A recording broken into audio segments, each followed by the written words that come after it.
నమస్తే అందరికీ welcome to PJ digital news. ఈరోజు జూన్ 28కి సంబంధించిన ప్రధాన వార్తలు ఏమున్నాయో ఒకసారి చూసేద్దాం.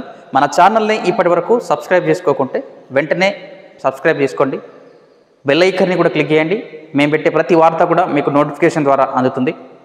సో ప్రతి అప్డేట్ని కూడా మీకు వీలైనంత స్పీడ్గా అందించే ప్రయత్నం కూడా ఆ ఛానల్ తరపున చేస్తాం ఖచ్చితంగా. సో ఆంధ్రజ్యోతి పేపర్ చూద్దాం. ఆ మెయిలే పట్టించింది, అడిగిన సమాచారం పంపామని టెలికాం కంపెనీల మెయిల్. అందులో 615 మంది ఫోన్ల వివరాలు, హార్డ్ డిస్క్ ధ్వంసం చేసిన మెయిల్ సంగతిని మరిచారు. మావోయిస్టుల సమాచారం కోసం అంటూ లేఖ రాసి చిక్కుల్లో పడ్డ ప్రభాకర్ రావు బృందం. జాబితాలో ఎక్కువ మందికి ఆ సంబంధమే లేదు. అదే కారణం చెప్పి ఆంధ్రజ్యోతి ఎండి ఫోన్ ట్యాప్. సో ఈ ఫోన్ ట్యాప్ అంశం అనేది చాలా చర్చనీయాంశంగా మారిన విషయం మన అందరికీ తెలిసిందే. గత బీఆర్ఎస్ ప్రభుత్వ హయాంలో ఫోన్ ట్యాపింగ్ జరిగిందని చెప్పేసి ఈ ప్రభుత్వం సిట్ను ఏర్పాటు చేయడం జరిగింది. స్పెషల్ ఇన్వెస్టిగేషన్ టీంని ఏర్పాటు చేయడం జరిగింది. అందులో ప్రధాన నిందితునిగా ప్రభాకర్ రావును సిట్ విచారించింది. అదేవిధంగా ఎవరైతే బాధితులు ఉన్నారో వాళ్ళందరిది కూడా వాంగ్మూలం కూడా స్వీకరిస్తూ ఉన్నారు. అటు ఈటెల రాజేందర్ కానీ మిగతా బండి సంజయ్ కానీ. సో ఇప్పుడు ఆంధ్రజ్యోతి మీడియా సంస్థల ఎండి రాధాకృష్ణ గారిని కూడా నిన్న ఆయన వాంగ్మూలం కూడా స్వీకరించడం జరిగింది సిట్ అధికారులు. చూడండి ఒకసారి. పక్కా వ్యూహంతో అక్రమ ఫోన్ ట్యాపింగ్కు పాల్పడిన ఎస్ఐబి మాజీ చీఫ్ ప్రభాకర్ రావు బృందం ట్యాపింగ్ ఆధారాలను పూర్తి స్థాయిలో ధ్వంసం చేసినప్పటికీ ఒక మెయిల్ ఆధారంతో దొరికిపోయింది. ఆధారాలను పూర్తి స్థాయిలో ధ్వంసం చేశారట. హార్డ్ డిస్క్లను కానీ ఇంకా మిగతా ఆధారాలను అవన్నీ కూడా కాలి బూడిద చేశారు. అయినప్పటికీ ఒక్క మెయిల్ మాత్రమే పోలీసులకు చిక్కడంతో దాని ఆధారంగానే అన్ని లిస్టులు కనిపెట్టడం జరిగిందట పోలీసు వాళ్ళంతా కూడా. నిజానికి బీఆర్ఎస్ శాసన ఎన్నికల్లో ఓడిపోయిన మర్నాడు రాత్రే ఆధారాలను మాయం చేసే కార్యక్రమాన్ని జాగ్రత్తగా చేపట్టారు. హార్డ్ డిస్క్లను ముక్కలుగా వేసి మూసిలో పడేశారు. ఫోన్ రికార్డు చేయాల్సిన వారి కోసం తయారు చేసిన ప్రొఫైల్స్ను కాల్చి బూడిద చేశారు. ఒక ఆధారం దొరకకుండా అన్ని జాగ్రత్తలు తీసుకున్నారు. అసలు విషయాన్ని మర్చిపోయారు. అదే ఇప్పుడు ఫోన్ ట్యాపింగ్ కేసు దర్యాప్తు ప్రారంభించిన పోలీసులకు బలమైన ఆధారాలను అందించింది. కేవలం ఒక మెయిల్ వల్ల ఫోన్ ట్యాపింగ్ కేసులో 615 మంది ఫోన్ నంబర్లను ట్యాపింగ్ జరిగినట్లు సిట్ అధికారులు గుర్తించగలిగారు. ఫోన్ ట్యాపింగ్ కోసం అన్ని అనుమతులు పొందిన తర్వాత టెలికాం సర్వీసు ప్రొవైడర్లకు ఎస్ఐబి నుంచి లేఖలు వెళ్ళేవి. ఎస్ఐబి కూడిన ఫోన్ నంబర్ల సమాచారం అడిగిన వెంటనే సాధ్యమైనంత తొందరగా టీఎస్పీలు అందించేవి. అన్ని టీఎస్పీలతో ఎస్ఐబి విడివిడిగా డీల్ చేయదు. సో ఒక వివరాలు కనుక్కోవాలంటే, ఒక ఫోన్ నంబర్కు సంబంధించి ట్యాపింగ్ జరగాలంటే సంబంధిత టెలికాం రెగ్యులేటరీ అథారిటీ అనేది టెలికాం సంస్థల్ని మానిటర్ చేస్తూ ఉంటుంది. సో పోలీసులు కాబట్టి వివిధ కేసులలో అవసరమైన రీత్యా ఆ వివరాలు కూడా టెలికాం అందజేస్తూ ఉంటుంది. అందులో భాగంగానే వీరు ఎస్ఐబి వాళ్ళు లేఖలు రాయడం జరిగింది విడివిడిగా, మళ్ళీ ఒక్కొక్కటి కూడా కాదు. ఈ లేఖల్ని కూడా మావోయిస్టుల సమాచారం తీసుకుంటున్నామని చెప్పేసిన పేరు పెట్టి లేఖలు రాసి ఈ లిస్టులో అయితే తీసుకోవడం జరిగింది అన్నట్లుగా కూడా ఇక్కడ ప్రధాన ఆర్టికల్ కూడా ప్రచురితం కావడం జరిగింది. సిట్ ముందు వాంగ్మూలం ఇచ్చిన సందర్భంగా రాధాకృష్ణకు ఇదే విషయం చెప్పిన పోలీసులు దుర్వినియోగాన్ని సుప్రీంకోర్టు ముందుంచనున్న సిట్టు. సో ఏ దుర్వినియోగానికైతే పాల్పడ్డారో ఇవన్నీ కూడా విచారణ జరిపిన తర్వాత పూర్తి స్థాయిలో వాంగ్మూలాలు స్వీకరించిన తర్వాత వీటన్నింటినీ కూడా సుప్రీంకోర్టు ముందు ఉంచనున్నట్లు సిట్ అధికారులు అయితే చెప్పడం జరిగింది.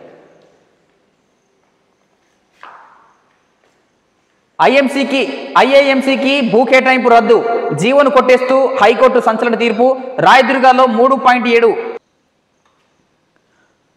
ఇప్పటిదాకా 15 ఆర్బిట్రేషన్, 50 మీడియేషన్లే. ఏటా 3 కోట్లు ఇచ్చినా నిలబడే పరిస్థితి లేదు. ఇకపై పనితీరు ఆధారంగానే నిధులు ఇవ్వాలి. తీర్పు సందర్భంగా హైకోర్టు ధర్మాసనం వ్యాఖ్యలు. సో గత ప్రభుత్వము ఆర్బిట్రేషన్ అండ్ మీడియేషన్ సెంటర్లో దానికి భూములు కేటాయించడం జరిగింది. సో ఆ భూముల్ని హైకోర్టు రద్దు చేయడం జరిగింది, ఇవ్వద్దని చెప్పేసి కూడా. చూడండి ఒకసారి. ఇంటర్నేషనల్ ఆర్బిట్రేషన్ అండ్ మీడియేషన్ సెంటర్కు గత బీఆర్ఎస్ ప్రభుత్వం చేసిన భూ కేటాయింపును హైకోర్టు రద్దు చేసింది. ఇందుకు సంబంధించిన జీవోను కొట్టివేస్తూ శుక్రవారం సంచలన తీర్పు వెలువరించింది. ఐఏఎంసీలో అతి తక్కువ కేసులు విచారిస్తున్నారని, దీనికి నిరంతరం నిధులు కేటాయించినా నిలబడే పరిస్థితి కనిపించడం లేదని వ్యాఖ్యానించింది.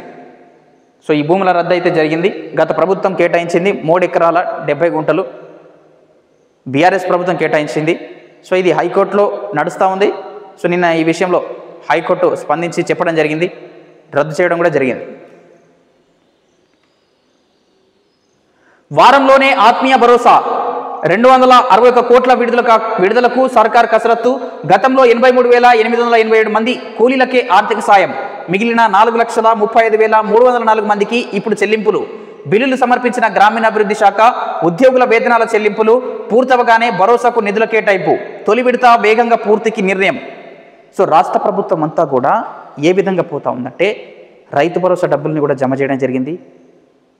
అటు రాజీవ వికాసం పేరిట కొత్త పథకాన్ని తీసుకొచ్చారు. యువతకు, నిరుద్యోగ యువతకు ఉపాధి అవకాశాలు కల్పించడంలో భాగంగా, వారి కాళ్ళ మీద వాళ్ళు నిలబడడంలో భాగంగా, స్వయం ఉపాధి అవకాశాలు కల్పించడంలో భాగంగా ఆర్థిక సహాయం అందజేసే పథకాన్ని కూడా ప్రారంభించారు. జూన్ 2వ తారీఖు నాడే పంపిణీ కూడా చేస్తామని చెప్పేశారు. కానీ దాన్ని అర్ధాంతరంగా అక్కడికే నిలిపివేశారు. ఇప్పటి వరకు దానిపై ఊసే లేదు. సో ఆ నిధులంతా కూడా రైతు భరోసాకు కేటాయించడం జరిగింది. రానున్న స్థానిక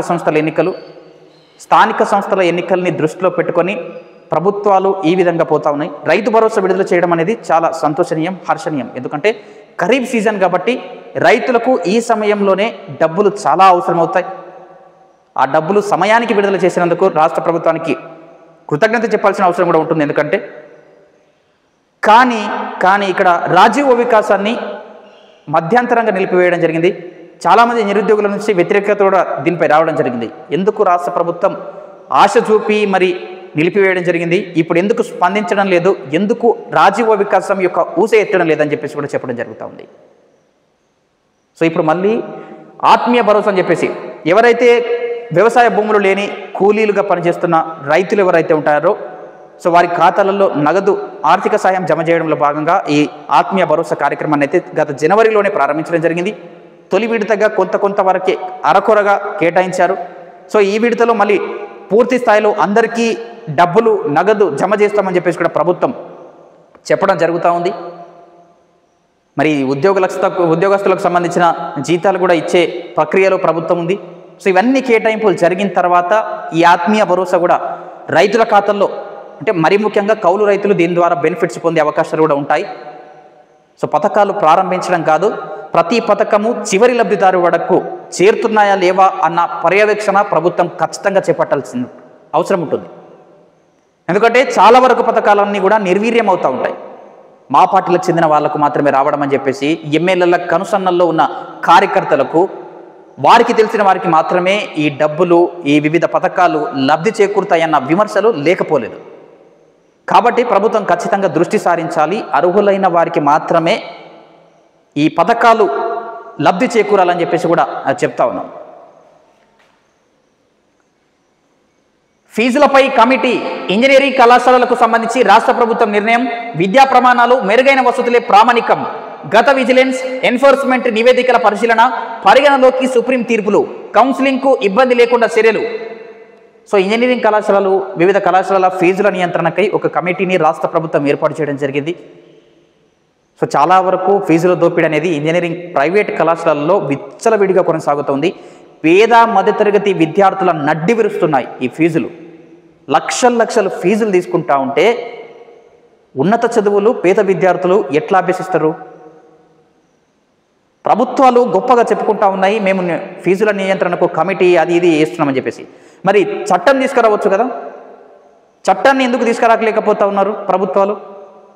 ప్రభుత్వం తలుచుకుంటే సమావేశాలలో, అసెంబ్లీ సమావేశాలలో బిల్లు ప్రవేశపెట్టి ప్రతిపక్షాలు కూడా ఖచ్చితంగా ఆమోదిస్తాయి. ఎందుకంటే ఫీజుల నియంత్రణ అనేది ప్రతి విద్యార్థిని ఆర్థికంగా భారం మోపుతూ ఉంటుంది, కుదేలు చేస్తూ ఉంటుంది. అప్పో సొప్పో చేసి తల్లిదండ్రులంతా కూడా వాళ్ళ పిల్లలపై పెట్టుబడి నిమిత్తము లక్షల రూపాయలు వెచ్చించుకుంటూ ఉంటారు. సమయానికి వారు తింటారో లేదో కానీ డబ్బులు మాత్రము చదువు కోసం అయితే కేటాయిస్తుంటారు. సో ఇంత దుర్భర పరిస్థితి ఎందుకు మనకు? ఫీజుల నియంత్రణ చట్టం తీసుకురావచ్చు కదా. ఇదంతా విద్యాశాఖకు సంబంధించి అటు స్కూలు కానీ, కాలేజ్ కానీ, వివిధ ఇంజనీరింగ్, డిప్లొమా కళాశాలలకు సంబంధించి, ప్రైవేట్ కళాశాలకు సంబంధించి ఫీజుల నియంత్రణ చట్టం తీసుకొస్తే ఏమవుతుంది? సో ఖచ్చితంగా ప్రభుత్వం ఈ దిశగా అడుగులు వేయాలి. రానున్న వర్షాకాల అసెంబ్లీ సమావేశాల్లో కూడా ఫీజుల నియంత్రణకు సంబంధించిన చట్టాలు తీసుకురావడానికి ప్రభుత్వం అడుగులు వేయాల్సిన ఆవశ్యకత నెలకొంది. లేదంటే ఇట్లా కమిటీలు వేసి మీరు చెప్పినంత మాత్రాన ఫీజుల నియంత్రణ ఎక్కడ కూడా ఆగిపోదు. వారి పని వాళ్ళు చేసుకుంటూనే ఉంటారు. ఏ ఏ ఆ ప్రాంతాలలో ఆ కళాశాలలు ఉన్నాయో సంబంధిత అధికారులని కానీ సంబంధిత రాజకీయ నాయకులను ప్రతినిధులను వారంతా కూడా వశపరుచుకుంటారు. సో దాని ద్వారా ఖచ్చితంగా వాళ్ళకి తెలిసిన వాళ్ళకి కొంతమందికి ఫీజులు తగ్గించవచ్చు, కానీ అందరికీ ఇంప్లిమెంట్ మాత్రం చేయరు వాళ్ళు. ఖచ్చితంగా ఇది పేద విద్యార్థులు మధ్యతరగతి విద్యార్థులపై పెనుభారంగా మారే అవకాశాలు అయితే కనిపిస్తూ ఉన్నాయి. చూడాలి మరి ఏం జరుగుతుందో, ప్రభుత్వం ఎట్లా చర్యలు తీసుకుంటుందో.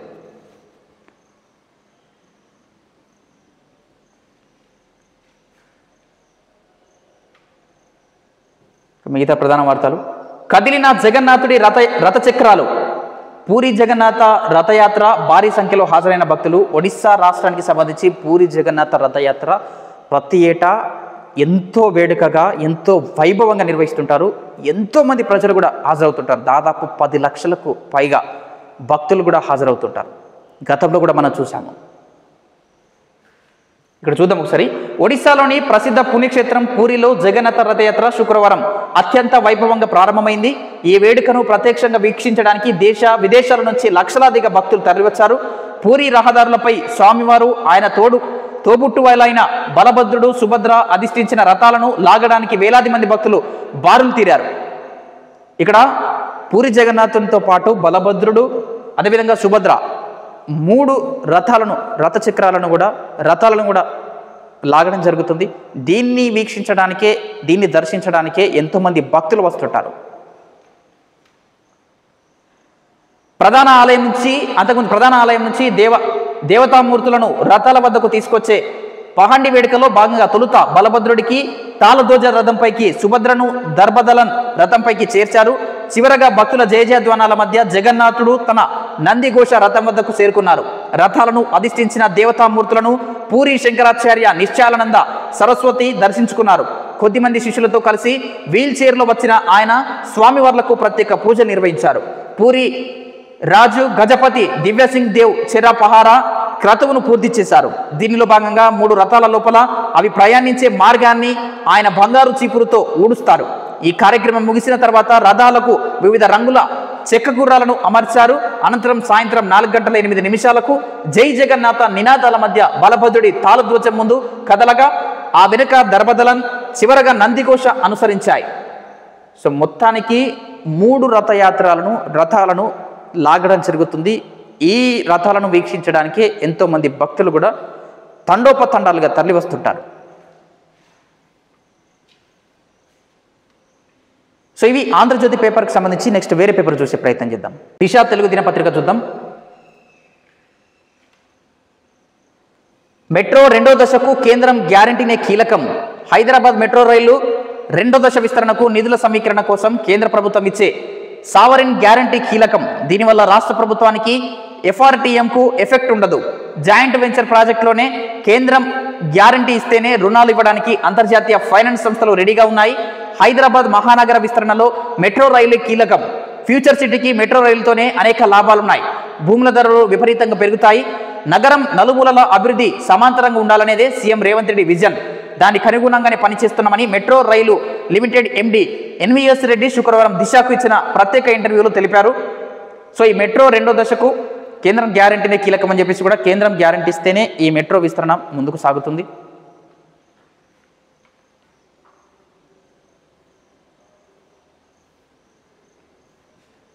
ఇన్ఛార్జి మంత్రుల పనితీరుపై సీఎం ఆరా.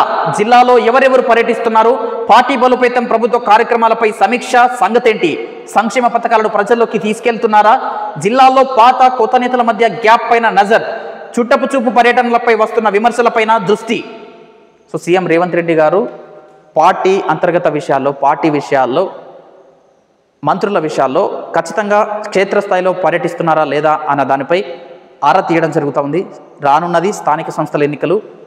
అన్ని పార్టీలు కూడా సమాయత్తమవుతా ఉన్నాయి. అందుకు సంబంధించి కార్యాచరణ కూడా రూపొందించుకున్నారు. ఇక పల్లెల మీద పడతారు వీరంతా కూడా. రాజకీయ నాయకులంతా కూడా ప్రచారాలు నిర్వహిస్తారు, అడ్డగోలుగా హామీలు కూడా ఇస్తారు. సో ప్రజలంతా కూడా గమనించాల్సింది ఏంటంటే, మీ గ్రామాభివృద్ధి కావాలంటే స్వతంత్రంగా స్వచ్ఛందంగా నిలబడే అభ్యర్థులను ఖచ్చితంగా మీరు వాళ్ళని గెలిపించాల్సి ఉంటుంది. అంటే మీలో ఒకరిని నిలబెడితే ఏ పార్టీలకు సంబంధం లేకుండా, సో ఈ స్థానిక సంస్థల ఎన్నికలలో కూడా రాజకీయ పార్టీలు వస్తాయి. అసలు స్థానిక సంస్థల ఎన్నికలు అనేవి పార్టీ ప్రాతిపదికన జరగవు. అందుకే ఆ స్థానిక సంస్థలలో ఎన్నికల గుర్తులు కూడా ఆ చీపురు పుల్లలు కానీ లేదంటే ఇంకా కత్తెర గుర్తులు కానీ ఇట్లాంటివి ఇస్తుంటారు. ఇవి స్థానిక సంస్థలు అనేవి పార్టీ ప్రాతిపదికన జరగవు. అయినప్పటికీ రాజకీయ పార్టీల నాయకులంతా కూడా వాటిపై చూస్తారు. ఎందుకంటే గ్రామాలే దేశానికి పట్టుకొమ్మలని చెప్పి మహానీయులు ఎంతోమంది చెప్పారు. గ్రామాల నుంచే రాజకీయాలు పుట్టుకొస్తాయి. స్థానిక ప్రజాప్రతినిధుల నుంచే సీఎం, పిఎం అట్లా హేమాయేమీలు కూడా తయారయ్యే గతంలో చరిత్రలు కూడా ఉన్నాయి. సో గ్రామాలు మారాలంటే ఖచ్చితంగా అర్హత ఉన్న సర్పంచ్ అభ్యర్థులనే ఎన్నుకోవాలి. నిజాయితీగా నిఖార్సైన నాయకులు, పనిచేయగలిగే నాయకులు, హామీలను నిలబెట్టే నాయకులు అడ్డగోలుగా హామీలు ఇస్తే వారిని ఎవ్వరిని నమ్మకండి. స్థానిక సంస్థలకు వచ్చే నిధులు అరకొరగానే ఉంటాయి. అయినప్పటికీ ఈ అభ్యర్థులంతా కూడా పెద్ద స్థాయిలో హామీలు ఇస్తుంటారు. ఇక్కడ చిన్న లాజిక్ మర్చిపోవద్దు. ప్రజలంతా కూడా అంత పెద్ద స్థాయిలో ఇచ్చిన హామీలను అరకొరగా వచ్చే నిధులతో ఎట్లా సమకూరుస్తారు? వాళ్ళ ఇంట్లో నుంచి పెడతారు ఏమన్నా? లేదు కదా. సో కాబట్టి ప్రజలంతా కూడా చైతన్యవంతం కావాలి. మీ ఊరు, మీ గ్రామం అభివృద్ధి చెందాలంటే ఫస్ట్ మీరు మారాలి. ఎన్నికల సమయంలో ఎట్లాంటి అవకతవకలు జరగకుండా, అంటే కరప్షన్ జరగద్దు, చేతివాటం ప్రదర్శన ఉండొద్దు, డబ్బులు తీసుకోకుండా ఓట్లు వేయండి. ఖచ్చితంగా మంచి ప్రభుత్వాలు, మంచి ప్రజాప్రతినిధులు మీకు ఎన్నుకబడతారు. ఇది వాస్తవం. నిజంగా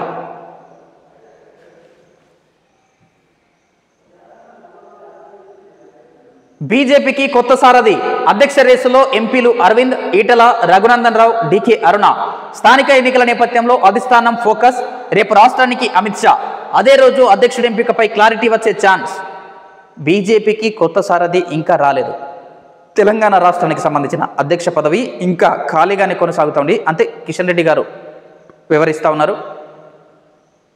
అధ్యక్ష ఎన్నిక అనేది ఇంకా కొనసాగుతూనే ఉంది, ప్రతిష్టంభనగా ఉంది.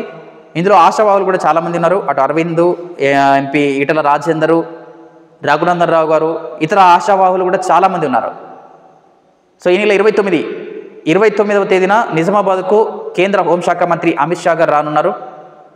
సో ఈయన పర్యటనతో అధ్యక్ష పదవి కొలికి వచ్చే అవకాశాలు కూడా కనిపిస్తూ ఉన్నాయి. మరి దీని ద్వారా ఆయన తెలంగాణ రాష్ట్రానికి బీజేపీ కొత్త బస్ వచ్చే అవకాశాలు అయితే కనిపిస్తూ ఉన్నాయి. చూడాలి మరి ఏం జరుగుతుందో.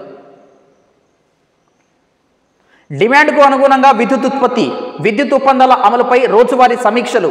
మూసివేసిన వాటి స్థానంలో కొత్త పవర్ స్టేషన్ల నిర్మాణానికి ప్లాన్. రెండో కోదేశానికి రోల్ మోడల్గా నిలవాలి. డిప్యూటీ సీఎం బట్టి విక్రమార్క. భవిష్యత్తు అవసరాలను దృష్టిలో పెట్టుకొని ప్రణాళికలు. భవిష్యత్తు విద్యుత్ డిమాండ్కు అనుగుణంగా ఉత్పత్తి పెంచేలా ప్రణాళికలు రూపొందించాలని డిప్యూటీ సీఎం బట్టి విక్రమార్క అధికారులను ఆదేశించారు.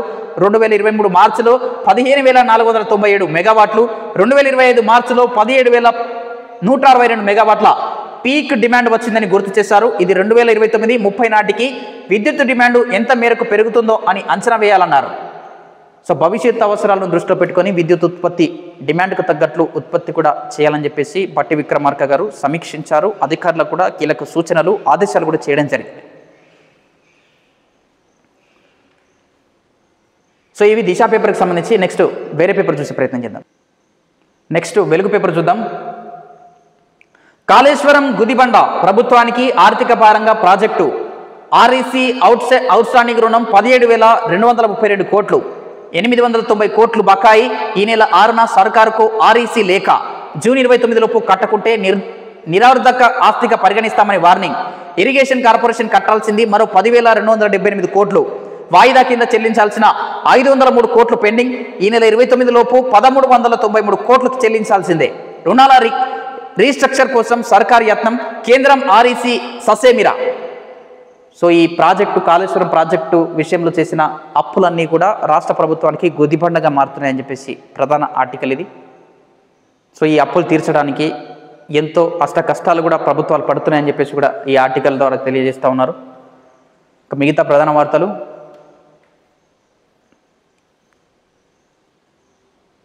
నా భార్య ఫోన్ కూడా ట్యాప్ చేశారు. బీఆర్ఎస్ హయాంలో అడ్డగోలుగా ట్యాపింగ్ కొండా విశ్వేశ్వరరెడ్డి. నేను భూమి అమ్మిన వ్యక్తి నుంచి 13 కోట్ల ఎలక్టోరల్ బాండు రాయించుకున్నారు. నా స్నేహితుడి దగ్గర 72 కోట్లు పట్టుకుని అవి నావేనని ప్రచారం చేశారు. నేను ఫిర్యాదు చేస్తే తిరిగి నాపైనే నాన్ వేలియబుల్ కేసులు పెట్టారని వెల్లడి. సిట్ విచారణకు హాజరైన సాక్షిగా వాంగ్మూలం ఇచ్చిన బీజేపీ ఎంపీ. మరో MP Raghunandan Rao statement record. BRS MLC కవిత పిఏ ఫోన్ కూడా ట్యాప్ అయినట్లు గుర్తించిన సిట్టు. ఎంతోమంది ఫోన్లను ట్యాప్ చేసినట్లుగా సిట్ అధికారులు కూడా గుర్తిస్తూ ఉన్నారు. తీగలాగితే డొంక కదిలినట్లుగా ఈ బాధితుల లిస్టు ఇంకా కొనసాగుతూనే ఉంది. దాదాపు 612కు పైగా ఫోన్ ట్యాపింగ్లు జరిగాయని ఆ లిస్టులో చెప్పడం జరిగింది. ఇంకా కొన్ని విషయాలు బయటపడతా ఉన్నాయి. ఆధారాలన్నీ కూడా ధ్వంసం చేసినప్పటికీ ఒక మెయిల్ ద్వారానే 612 ఫోన్ ట్యాపింగ్ బాధితుల లిస్టును కూడా కనిపెట్టినట్లుగా కూడా పోలీసులు తెలిపారు. చూడాలి మరి ఈ దుర్వినియోగానికి పాల్పడిన ఎవరైతే ఉన్నారో వాళ్ళని ఖచ్చితంగా శిక్షించాల్సిన అవసరం ఎంతైనా ఉంటుంది. ఈ ప్రభుత్వమా ఆ ప్రభుత్వమా ఏ ప్రభుత్వం అయినా కానివ్వండి, అధికార దుర్వినియోగానికి పాల్పడితే ఖచ్చితంగా కఠిన శిక్షలు వేయాల్సిందే. ప్రజల కోసము పరిపాలన నిమిత్తము అధికారులను నియమించి ట్యాక్సుల రూపంలో ప్రజల నుంచి తీసుకున్న డబ్బుల్నే వాళ్లకు జీతాలుగా ఇస్తూ మేపుతూ పరిపాలన చేయండిరా అంటే అడ్డగోలుగా వసూళ్లకు తెరలేపుతా ఉన్నారు. సో వీరి పట్ల ఖచ్చితంగా కఠిన చర్యలు తీసుకోవాల్సిన అవసరం ఉంటుంది.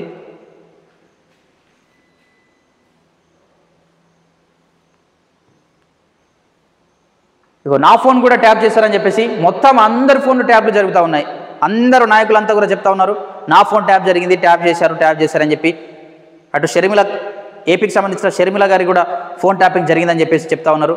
ఎమ్మెల్సీ కవిత పిఏ ఫోన్ ట్యాప్ జరిగిందని చెప్తా ఉన్నారు. ఇగో ఇప్పుడు కాంగ్రెస్ పార్టీ మంత్రి చెప్తా ఉన్నారు. సో ఇట్లా అనేక మంది నా ఫోన్ ట్యాప్ జరిగిందని చెప్పేసి కూడా చెప్తా ఉన్నారు. ఇది గోప్యత, ప్రైవసీకి సంబంధించింది. మరి సుప్రీంకోర్టుకు కూడా ఈ కేసు వెళ్ళే అవకాశాలు కూడా లేకపోలేదు. సిట్ అధికారులు నిర్ధారించిన తర్వాత ఆ విషయాన్ని సుప్రీంకోర్టు మెట్ల ముందు వచ్చే ఛాన్స్ అయితే ఉంది. నేను కూడా ఫోన్ ట్యాపింగ్ బాధితులని చెప్పేసి బీజేపీకి సంబంధించి అన్ని పార్టీలకు సంబంధించిన నాయకుల ఫోన్ ట్యాపింగ్ జరిగాయని చెప్పేసి ప్రతి ఒక్కరు కూడా చెప్తా ఉన్నారు.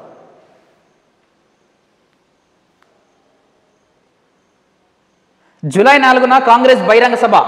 ఎల్బీ స్టేడియం వేదికగా స్థానిక ఎన్నికల శంఖారావం.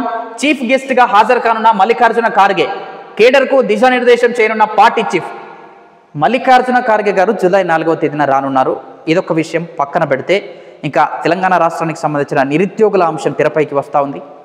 నిరుద్యోగులంతా కూడా హలో నిరుద్యోగి చెలో సెక్రటరియేట్ అని చెప్పేసి కూడా ఒక కార్యక్రమాన్ని ముందు పెట్టుకున్నారు.